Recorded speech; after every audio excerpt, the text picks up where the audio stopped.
प्रभु यीशु मसीह के नाम में आपको अनुग्रह, शांति और आशीष मिले। एक प्रेमी और प्रेमिका थे और दोनों आपस में प्यार करते थे। और प्रेमिका ने उस लड़के से पूछा कि क्या तू मुझसे प्यार करता है?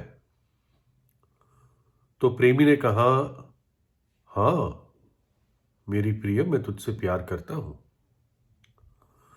तो फिर लड़की ने उसको पूछा, तो क्या तू मेरे लिए अपनी जान दे देगा?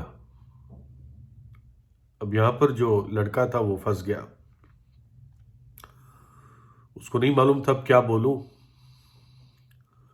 क्योंकि वो जानता था कि जान देने वाली बात में तो वो अटक जाएगा। लेकिन वो चतुर था, तो उसने कहा, जब उसने पूछा क्या तू मेरे लिए जान देगा, तो लड़के ने कहा, नहीं, मेरा तो ना मरने वाला प्रेम है। मतलब ये कह के वो अपनी बात से बच गया, ना मरने वाला प्रेम। यानी कहना चाह रहा था कि प्रेम जो है वो मेरा अमर प्रेम है तेरे लिए, लेकिन बात बात में इस सच को भी दे रहा था कि मैं मर नहीं पाऊंगा। एक जब दूसरे विचार पे जाते हैं तो हम सब कैंसर के बारे में जानते हैं। कैंसर कितनी भयानक बीमारी है, विशेषकर जब फाइनल स्टेज या टर्मिनल स्टेज में पहुंच जाता है।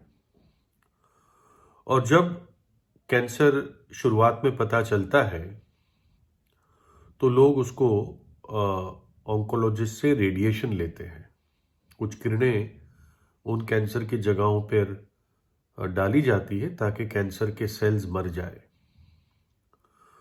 और लोग कोशिश करते हैं कि किसी तरह मरीज बच जाए।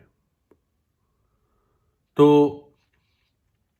इस जो रेडिएशन थेरेपी होती है, इसके कई सारे साइड इफेक्ट्स होते हैं। इसमें व्यक्ति बहुत थकावट महसूस करता है, क्योंकि कैंसर के सेल के साथ अच्छे सेल भी जल जाते हैं।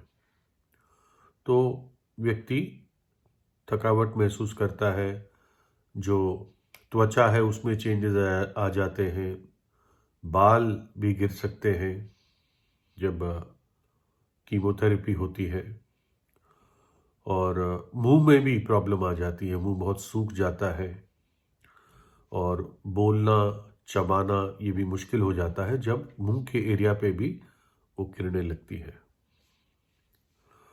तो एक 36 साल की माँ थी और उसको सडनली पता चला कि उसका कैंसर बहुत आगे बढ़ गया है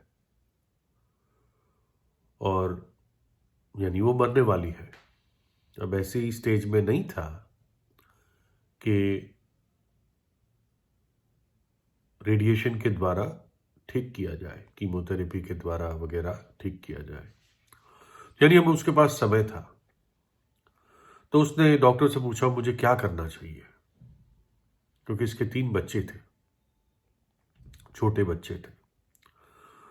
तो एक डॉक्टर ने तो कहा कि ऐसा है कि तुम अब कुछ दिन बस छुट्टी पे चले जाओ, मतलब अपने जो आखिरी दिन है वो आराम से बिताने की कोशिश करो। लेकिन दूसरे ने कहा कि देखो, बचना तो मुश्किल है, लेकिन जीवन थोड़ा लंबा कर सकते हो, करीब 2 साल अगर तुम ये रेडिएशन लेते हो तो कुछ कैंसर सेल को हम मार पाएंगे और कम से कम 2 साल आप और जी पाओगे, लेकिन यात्रा मुश्किल होगी। और तब उसने चिट्ठी अपने 3 बच्चों को लिखी कि मैंने ये चुना है कि तुम मेरे बच्चों के लिए मैं जिंदा रहूं। इसके लिए मुझे बहुत कीमत चुकानी पड़ेगी, मुझे बहुत दर्द होगा, मेरा मतलब जो मैं खुश रहती थी शायद खुश ना रह पाऊं इतनी, क्योंकि ये सारे साइड इफेक्ट होते हैं रेडिएशन के। मेरा मूड खराब हो जाएगा, कभी मैं गुस्सा हो जाऊंगी, और कुछ चीजें ऐसे मेरे जीवन में होगी जिस पर मैं नियंत्रण नहीं रख पाऊंगी।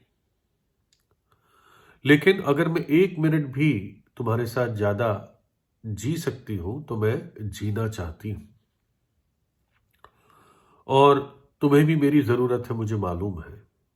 और इसलिए अब मैं पूरे संघर्ष के साथ, चाहे मुझे कितना दुख उठाना पड़े, मैं जीने की कोशिश करूंगी जितना हो सके लंबा, और इसके लिए परमेश्वर मेरी सहायता करे। तो ऐसी भी घटनाएं होती हैं जब एक व्यक्ति अपना प्रेम का सबूत देने के लिए किस हद तक जा सकता है।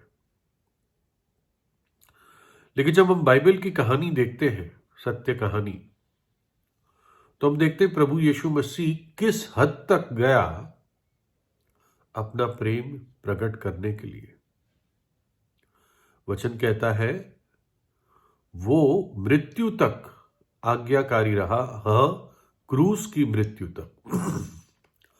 ये क्रूस की मृत्यु भयानक मृत्यु थी, लेकिन हमारे उद्धार और मुक्ति के लिए, हमारे पापों की क्षमा के लिए, हमारे पापों के लिए एक प्रायश्चित देने के लिए प्रभु यीशु उस क्रूस के दुखों में भी प्रवेश कर गया। एक और एक घटना है जब एक पत्नी अपने पति को छोड़ के चली जाती है, और पति ने फिर पुलिस में ये कंप्लेंट दाखिल की कि मेरी पत्नी चली गई है, गायब है, उसको ढूंढो, क्योंकि उसको बिना बताए चली गई।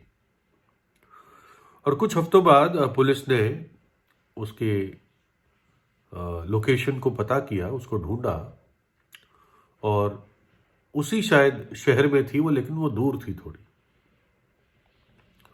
और तब पुलिस ने उसको इन्फॉर्म किया पति को कि आपकी पत्नी ठीक ठाक है और इस फलानी फलानी जगह में अब वो रहती है, अकेली रहती है। तो पति ने एहसास किया कि मेरे बुरे बर्ताव के कारण ही ये चली गई है, मुझे ऐसा नहीं करना था। तो फिर उसने अपनी पत्नी को चिट्ठी लिखना शुरू किया, और कई महीनों तक वो उसको चिट्ठी लिखता गया कि वापस आ जा, वापस आ जा, लेकिन वो आई नहीं। फिर जब नया साल आने वाला ही था तो वो खुद, क्योंकि इतना दूर था भी नहीं, वो खुद चला गया वहां। वो एक पुरानी बहुत वैसी जगह में रह रही थी, शायद किराया कम था इसलिए। और तब वो उसके पास गया और वो एकदम उसके साथ वापस घर आ गई, तैयार हो गई।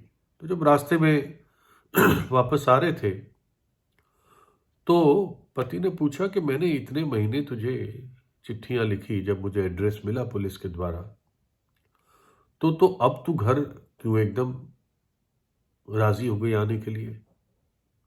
इतने महीने मैंने लिखा तो आई नहीं। तो पत्नी बोली, तब सिर्फ चिट्ठियां थी, लेकिन अब आप खुद मुझे लेने के लिए आए। और यहीं पर बाइबल का एक सत्य हमारे सामने आता है कि परमेश्वर ने किसी और को नहीं भेजा, लेकिन वो खुद इस जगत में हमें बचाने के लिए आ गया, हमें लेने के लिए आ गया, हमारे साथ मेल मिलाप करने के लिए आ गया। और ये उसका प्रेम है। खुद मनुष्य का रूप धारण करके स्वर्ग और पृथ्वी का मालिक, जिसने सारी सृष्टि बनाई, वो इस जगत में मुझसे और आपसे, मनुष्य जाति से बात करने के लिए, समझाने के लिए, अपना प्रेम प्रकट करने के लिए कुंवारी के जरिए इस धरती पर पैदा हुआ। बाइबल प्रेम की परिभाषा देती है 1 कुरिन्थियों 13 में, प्रेम धीरजवंत है और कृपालु है, प्रेम डाह नहीं करता, प्रेम अपनी बड़ाई नहीं करता और फूलता नहीं, वह अनरीति नहीं चलता, वह अपनी भलाई नहीं चाहता, झुंझलाता नहीं, बुरा नहीं मानता, कुकर्म से आनंदित नहीं होता, परंतु सत्य में आनंदित होता है। वह सब बातें सह लेता है, सब बातों की प्रतीति करता है, सब बातों की आशा रखता है, सब बातों में धीरज धरता है। प्रेम कभी टलता नहीं। और बाइबल कहती है परमेश्वर प्रेम है। परमेश्वर प्रेम है, प्रभु यीशु प्रेम है। तो अगर मैं इस 7वें वचन को इस तरह से पढ़ सकूं, प्रभु यीशु सब बातें सह लेता है। प्रभु यीशु सब बातें सह लेता है मुझे और आपको बचाने के लिए। और इसलिए कलवरी के क्रूस पर उसने हमारे पापों को अपने ऊपर उठाते हुए हमारी पूरी पूरी सजा को सह लिया, क्योंकि वो प्रेम है। प्रेम इसमें नहीं कि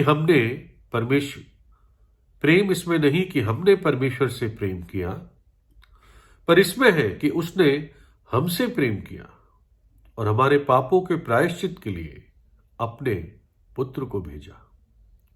वो पुत्र जो परमेश्वर के तुल्य है, पिता के तुल्य है, वो इस धरती पर आया। एक प्रेरित कहता है, परमेश्वर का दास कहता है, मैं शरीर में अब जो जीवित हूं तो केवल उस विश्वास से जीवित हूं जो परमेश्वर के पुत्र पर है, अर्थात यीशु पर, जिसने मुझसे प्रेम किया और मेरे लिए अपने आप को दे दिया। उसने आपसे प्रेम किया और अपने आप को कलवरी के क्रूस पर मृत्यु सहने के लिए अपने आप को दे दिया और तीसरे दिन जी उठा। उसका प्रेम ऐसा नहीं था ना मरने वाला। निश्चित रूप से उसका प्रेम अनंत काल का है, लेकिन उसने मरकर अपने प्रेम को प्रकट किया। उसने खुद आकर मनुष्य जाति में रहकर 33 साल प्रकट किया कि मैं तुम्हारे जीवन में रुचि रखता हूं। इसलिए अपने पापों से पश्चाताप करें, परमेश्वर से मेल मिलाप कर ले, उस पर विश्वास कीजिए। आज प्रभु यीशु से प्रार्थना करके उसको अपने हृदय में बुलाएं। प्रभु यीशु आपको आशीष दे।